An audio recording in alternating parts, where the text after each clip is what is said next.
Hi everyone, thanks so much for tuning in. This is Kathy, and today I'll be sharing a card that I created using the lovely Panda stamp set from Gerda Steiner Designs, and I also used the coordinating dies.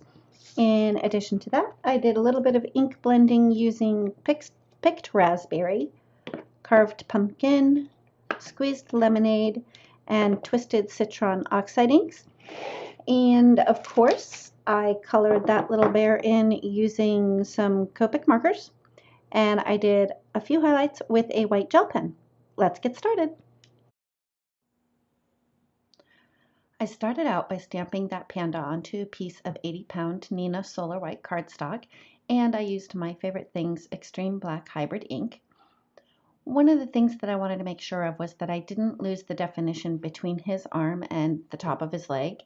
So I kind of sketched in a line with my C1 marker just to use as a guide so that I would know where to color not only on the back of his leg because I wanted the back of the bear to be white, but also so I would know where to stop with the darker colors underneath the arm. I have a couple of tips to share with you on a couple of things that I learned while I was coloring the bear. I kind of used my markers in a weird order for this particular image just because he is going to be black and white. I wanted to make sure that I did have some definition in some of the body parts, like with that arm hanging over his leg. So with the C5 marker, that was what I started with, and I just did a little bit of coloring in where there would be some shading, and I did extend it a little bit further than I would had I started with my darkest color. But you'll notice on his arm that I left a little bit of a white line at the very bottom of it, and that I also left some white scribbly areas on his thigh. And that was to make sure that I had somewhat of a highlight, even though I'm using some really dark markers. And also to ensure that I had some separation between his arm that is hanging over the top of his leg. I went in with the black marker to add in where the shadows would be the darkest on his body, particularly underneath his arm that's hanging over his leg, and on his other arm that's kind of behind his body because it's coming out from the side. And then to make sure that I had some definition to keep his two little feet separate, I did a tiny bit of shading there, and then also at the very back of his leg on the bottom right. The next color I came in with was the C7, and that was just to add a little bit more dark around the areas like around the patch on his eye. And then I extended the black marker on his thigh down just a little bit. And before I started coloring this image, I actually Googled panda bears to kind of get an idea of how their fur is. I know that they were black and white, and I thought I had remembered that their back was white. And when I was looking at his arm, I kept thinking, I can't just stop there. And it turns out that their arms, and I know they're not really arms, they're paws or whatever, but I extended the black all the way up to his shoulder because that's how they are. And another thing that happened while I was looking at these pictures of super cute pandas is I somehow got sucked into watching videos on baby pandas because, oh my goodness, they are so stinking cute. I mean, for at least 20 minutes, I kept watching videos on them. Anyway, back to the coloring. After I went in with the C7, I came back in with a C5 and kind of filled in the rest of the white areas. And then to lighten up some of the areas, particularly there on his thigh and at the bottom of his arm over his thigh, I used my C3, and that helped because it lifted up some of the darker colors. The next thing I did was to highlight, oh no, I colored in his nose really quick with a C7, and then I colored in his little tail, and then just added a little bit of C5 at the top of his tail just so that it would be a little bit lighter at the top. The next thing I did was fixed an error because clearly I went out of the lines. I'm trying to get ahead of myself. Can you tell? So for the white parts of his body, which I'm still not on,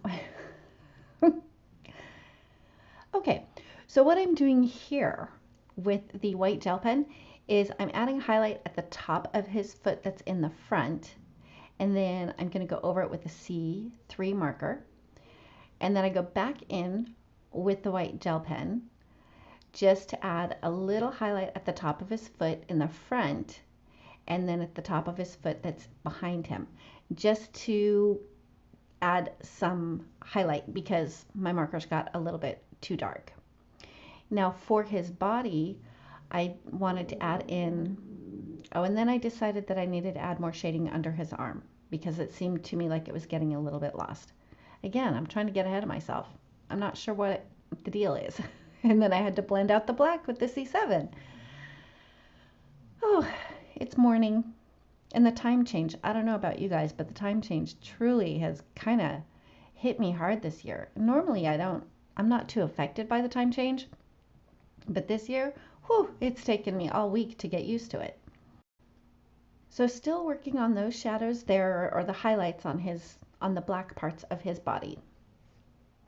And I think now I'm ready to start working on the white parts of his body, which was pretty, oh, no, I'm working on his ear.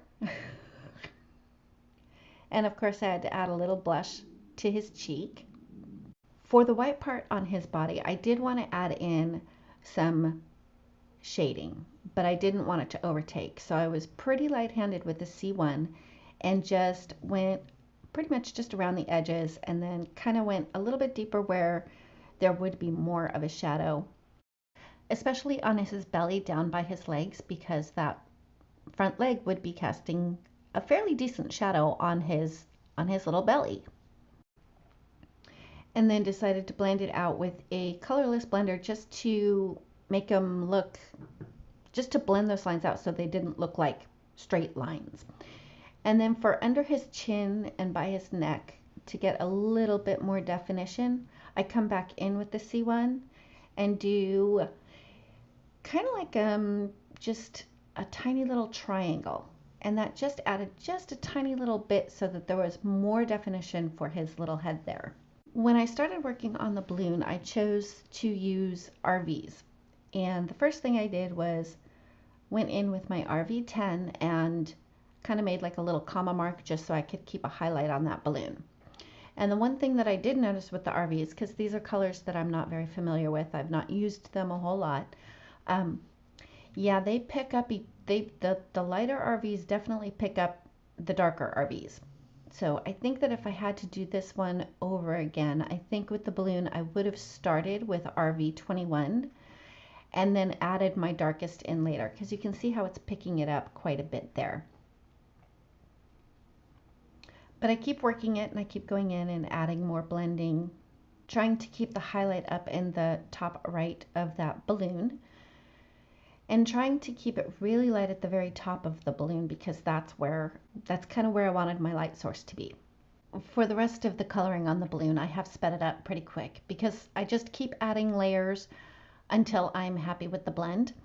And I really overworked it, I think. I probably should have just stopped and let it be and allowed that ink to settle, especially now that I know that the lighter red violets pick up so much of the dark. So that was something that I learned while coloring in this balloon. And then the last thing I did for the balloon was reinforce that highlight by going in with a gel pen and just kind of outlining that comma that I had drawn in at the very beginning. I wanted to keep the background simple, but I wanted it to be very bright and cheery. So I took a piece of Neenah Solar White cardstock, and it's cut down to 4 1/4 by 5 1/2. Then I used some painter's tape just to mask off a strip so that I could do some ink blending. Before I put the painter's tape down on my cardstock, I put it on the sleeve of my sweatshirt just to take off some of the sticky so that it wouldn't tear my paper after I was done with the ink blending. And that was a trick that I learned from watching a video by Courtney Krieber. And I appreciate that tip very much because that was something that happened a lot for me was I would end up tearing my paper when I would take off the painter's tape. Anyway, back to the blending. I started with the picked raspberry and worked my way in a circular motion across the cardstock. And to get a really good blend, after I finished the carved pumpkin, I went back in with the picked raspberry and blended over that line a little bit. And I did the same thing with the squeezed lemonade as well as the twisted citron, and just kept working with the blending tool until I was happy with the blend.